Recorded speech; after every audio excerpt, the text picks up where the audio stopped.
ओम शांति।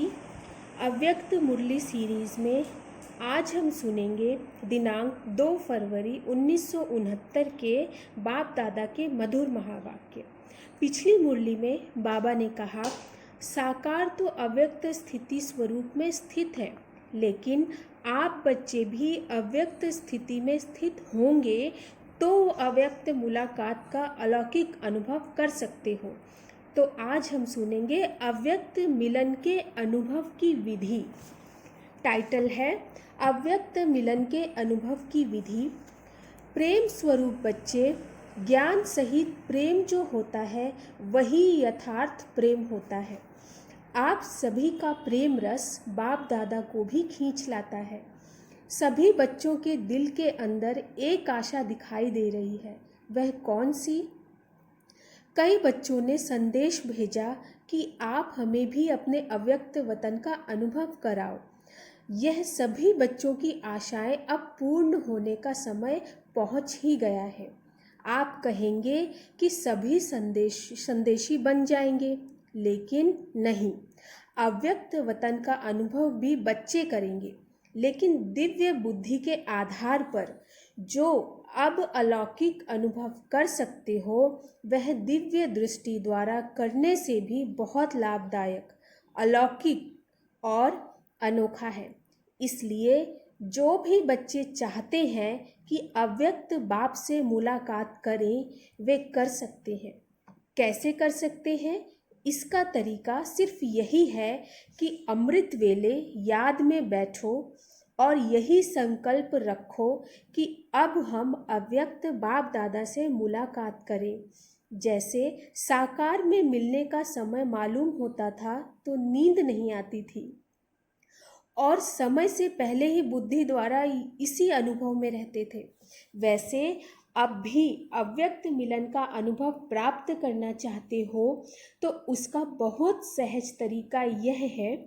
अव्यक्त स्थिति में स्थित होकर रूह रिहान करो तो अनुभव करेंगे कि सचमुच बाप के साथ बातचीत कर रहे हैं।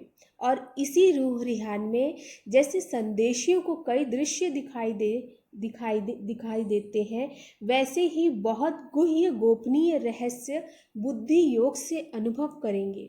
लेकिन एक बात यह अनुभव करने के लिए आवश्यक है। वह कौन सी मालूम है? अमृत वेले भी अव्यक्त स्थिति में वही स्थित हो सकेंगे जो सारा दिन अव्यक्त स्थिति में और अंतर्मुख स्थिति में स्थित होंगे। वही अमृत वेले यह अनुभव कर सकेंगे।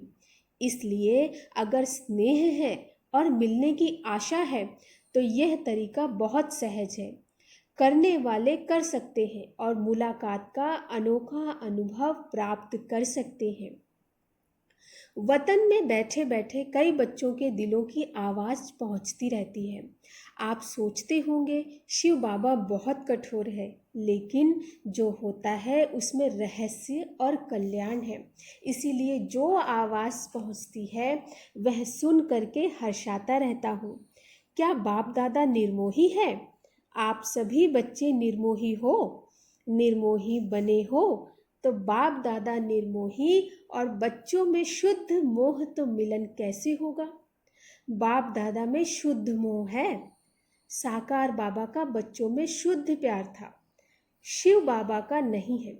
बाप दादा का है, जैसा हमारा है वैसा नहीं।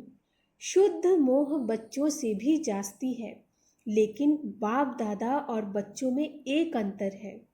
वह शुद्ध मोह में आते हुए भी निर्मोही हैं और बच्चे शुद्ध मोह में आते हैं तो कुछ स्वरूप बन जाते हैं।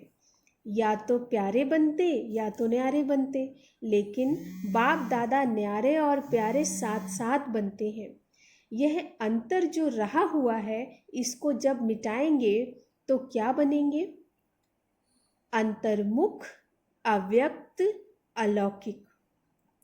अभी कुछ कुछ लौकिकपन भी मिल जाता है, लेकिन जब यह अंतर खत्म कर देंगे तो बिल्कुल अलौकिक और अंतर्मुखी अव्यक्त फरिश्ते नजर आएंगे।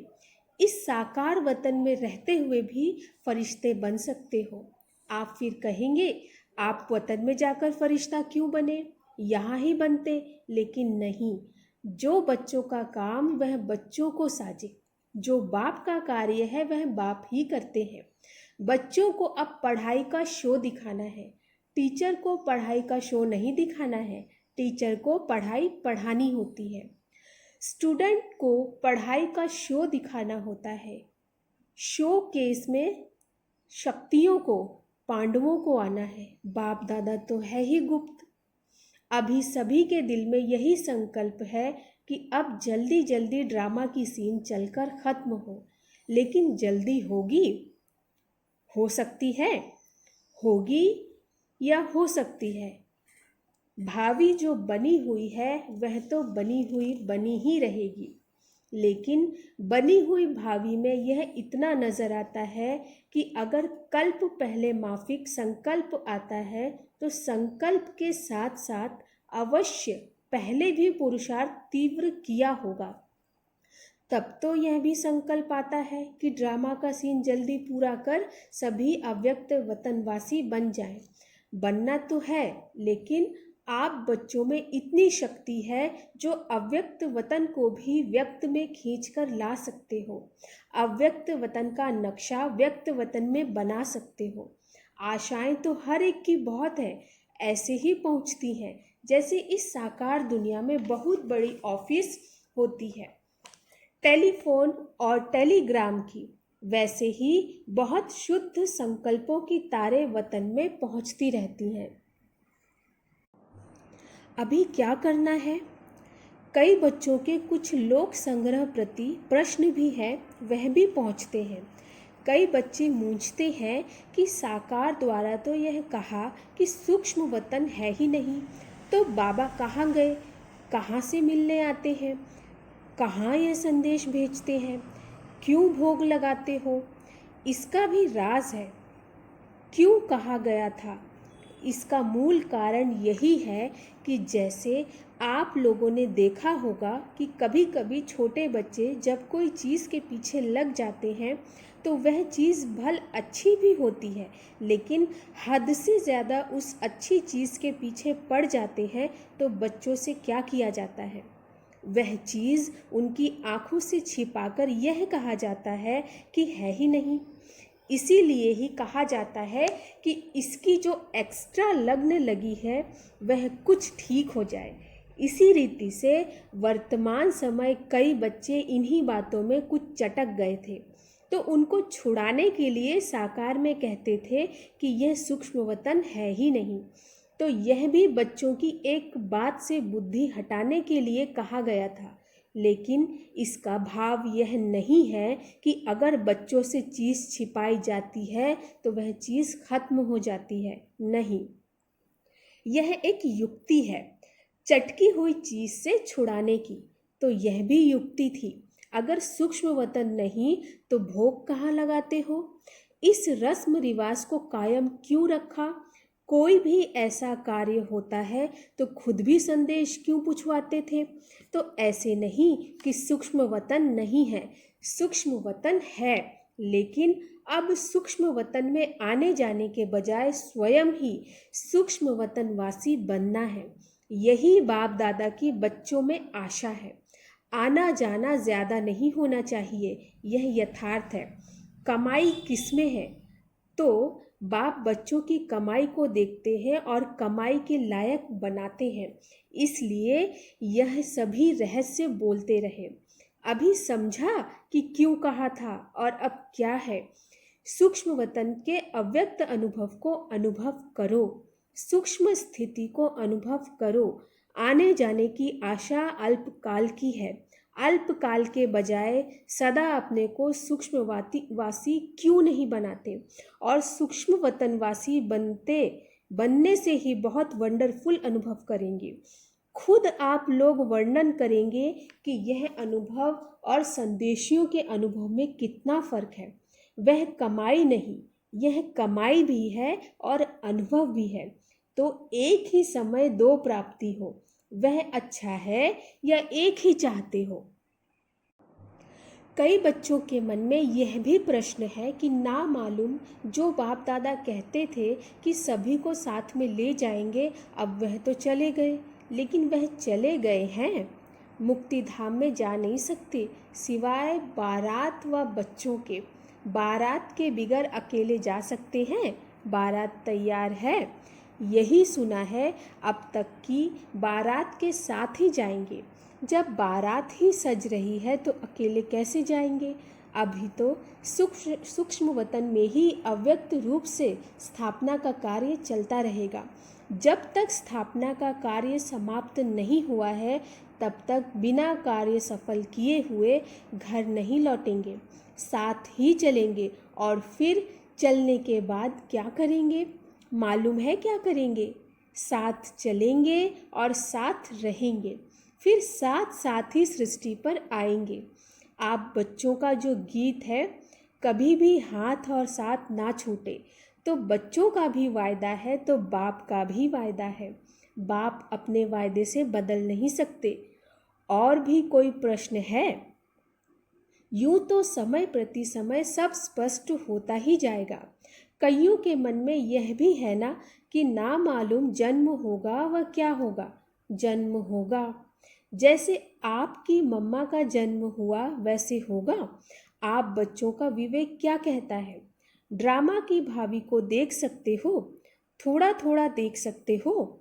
जब आप लोग सबको कहते हो कि हम त्रिकालदर्शी बाप के बच्चे हैं, तो आने वाले काल को नहीं जानते हो? आपके मन के विवेक अनुसार क्या होना चाहिए? अव्यक्त स्थिति में स्थित होकर हाँ व ना कहो तो जवाब निकल आएगा।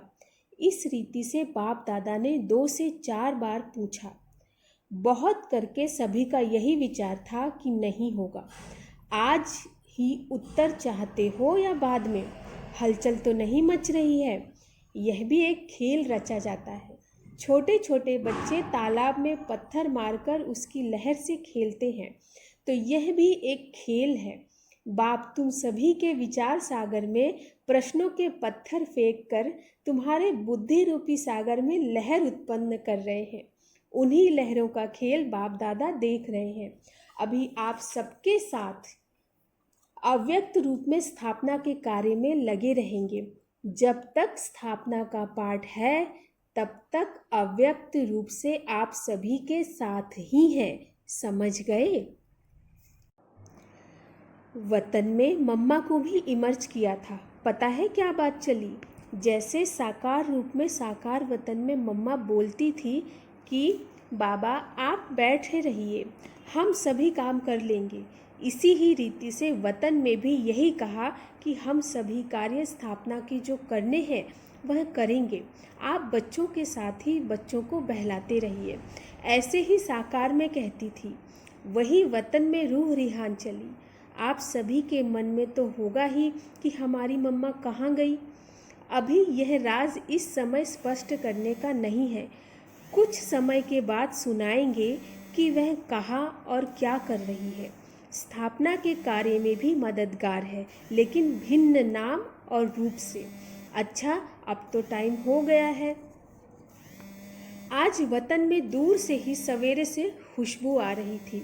देख रहे थे कैसे स्नेह से चीज़ें बना रहे हैं दादी जी से। आपने देखा भंडारे में चक्र लगाया, चीज़ों की खुशबू नहीं स्नेह की खुशबू आ रही थी। यह स्नेह ही अविनाशी बनाता है। अविनाशी स्नेह है ना, याद हर एक की पहुंचती है। उसका रिस्पॉन्ड लेने के लिए अवस्था चाहिए। रिस्पॉन्ड फौरन मिलता है। जैसे साकार में बच्चे बाबा कहते थे तो बच्चों को रिस्पॉन्ड मिलता था, तो रिस्पॉन्ड अब भी फौरन मिलता है, लेकिन बीच में व्यक्त भाव को छोड़ना पड़ेगा, तभी उस रिस्पॉन्ड को सुन सकेंगे। अब तो और ही ज़्यादा चारों ओर सर्विस करने का अनुभव कर रहे हैं। अब अव्यक्त होने के कारण एक और क्वालिटी बढ़ गई है। कौन सी मालूम है? वह यह है, पहले तो बाहरयामी था, अभी अंतर्यामी हो गया हूँ। अव्यक्त स्थिति में जानने की आवश्यकता नहीं रहती। स्वतः ही हर एक सेकंड में सभी का नक्शा देखने में आ रहा है। इसीलिए कहते हैं पहले से एक और गुण बढ़ गया है। अव्यक्त स्थिति में तो खुशबू से ही पेट भर जाता है। आप लोगों को मालूम है, एक मुख्य शिक्षा बच्चों के प्रति दे रहे हैं। अब सर्विस तो करनी ही है, यह तो सभी बच्चों की बुद्धि में लक्ष्य है और लक्ष्य को पूर्ण भी करेंगे। लेकिन इस लक्ष्य को पूर्ण करने के लिए बीच में एक मुख्य विघ्न आएगा। वह कौन सा है पता है? मुख्य विघ्न सर्विस में बाधा डालने के लिए कौन सा आएगा? सभी के आगे नहीं, मेजॉरिटी के आगे आएगा। वह कौन सा विघ्न है? पहले से ही बता देते हैं। सर्विस करते करते यह ध्यान रखना कि मैंने यह किया, मैं ही यह कर सकता हूँ। यह मैंपन आना, इसको ही कहा जाता है ज्ञान का अभिमान, बुद्धि का अभिमान, सर्विस का अभिमान। इन रूपों में आगे चलकर विघ्न आएंगे, लेकिन पहले से ही इस मुख्य विघ्न को आने नहीं देना। इसके लिए सदा एक शब्द याद रखना कि मैं निमित्त हूँ। निमित्त बनने से ही निराकारी, निरहंकारी और नम्रचित्त, निसंकल्प अवस्था में रह सकेंगे। निमित्त बनने से ही निराकारी, निरहंकारी और नम्रचित्त, निसंकल्प अवस्था में रह सकेंगे। अगर मैंने किया, मैं आया, तो मालूम है क्या होगा? जैसे निमित्त बनने से निराकारी, निरहंकारी, निसंकल्प स्थिति होती है, वैसे ही मैं आने से मगरूरी, मुरझाइश, मायूसी आ जाएगी। उसकी फिर रिजल्ट क्या होगी? आखिरीन अंत में उसकी रिजल्ट यही होती है कि चलते चलते जीते हुए भी मर जाते हैं। इसलिए इस मुख्य शिक्षा को हमेशा साथ रखना कि मैं निमित्त हूँ। निमित्त बनने से कोई भी अहंकार उत्पन्न नहीं होगा। नहीं तो अगर मैंपन आ गया तो मतभेद के चक्र में आ जाएंगे। इसलिए इन अनेक व्यर्थ के चक्रों से बचने के लिए स्वदर्शन चक्र को याद रखना, क्योंकि जैसे जैसे महारथी बनेंगे वैसे ही माया भी महारथी रूप में आएगी। साकार रूप में अंत तक कर्म करके दिखाया। क्या कर्म करके दिखाया? याद है क्या शिक्षा दी? यही कि निरहंकारी और निर्माण चित्त होकर एक दो में प्रेम प्यार से चलना है। एक माताओं का संगठन बनाना। जैसे कुमारियों का ट्रेनिंग क्लास किया है, वैसे ही माताएं जो मददगार बन सकती हैं और हैं, उन्हों का मधुबन में संगठन रखना। कुमारियों के साथ माताओं का संगठन हो। संगठन के समय फिर आना होगा। स्नेह को देखते हैं तो ड्रामा याद आ जाता है। ड्रामा जब बीच में आता है तो साइलेंस हो जाते हैं। स्नेह में आए तो क्या हाल हो जाएगा? नदी बन जाएंगे। लेकिन नहीं, ड्रामा। जो कर्म हम करेंगे हम फिर सभी करें, वह फिर सभी करेंगे। इसलिए साइलेंस। अगर सभी साथ होते तो जो अंतिम कर्मातीत अवस्था का अनुभव था वह ड्रामा प्रमाण और होता, लेकिन था ही ऐसा। इसीलिए थोड़े ही सामने थे। सामने होते भी जैसे सामने नहीं थे। स्नेह तो वतन में भी है और रहेगा, अविनाशी है ना। लेकिन जो सुनाया कि स्नेह को ड्रामा साइलेंस में ले आता है और यही साइलेंस शक्ति को लाएगी, फिर वहाँ साकार में मिलन होगा। अभी अव्यक्त रूप में मिलते हैं, फिर साकार रूप में सतयुग में मिलेंगे। वह सीन तो याद आती है ना। खेलेंगे, पाठशाला में आएंगे, मिलेंगे। आप नूरे रत्न सतयुग की सीनरी वतन में देखते रहते हो। जो बाप देखते हैं वह बच्चे भी देखते रहते हैं और देखते जाएंगे। अब तो ज्वाला रूप होना है। आपका ही ज्वाला रूप का यादगार है। पता है ज्वाला देवी भी है। वह कौन है? यह सभी शक्तियों को ज्वाला रूप देवी बनना है। ऐसी ज्वाला प्रज्वलित करनी है जिस ज्वाला में यह कलयुगी संस्कार जलकर भस्म हो जाएगा। अच्छा, विदाई के समय बाप दादा बोले, सभी सेंटर्स के अव्यक्त स्थिति में स्थित हुए नूरे रत्नों को बाप व दादा का अव्यक्त याद प्यार स्वीकार हो। साथ साथ जो इशारा दिया है उसको जल्दी से जल्दी जीवन में लाने का तीव्र पुरुषार्थ करना है। अच्छा, गुड नाइट। सभी शिव शक्तियों और पांडवों प्रति बाप का नमस्ते। हम सभी की मीठे प्यारे बाप दादा को नमस्ते नमस्ते नमस्ते। अच्छा, ओम शांति।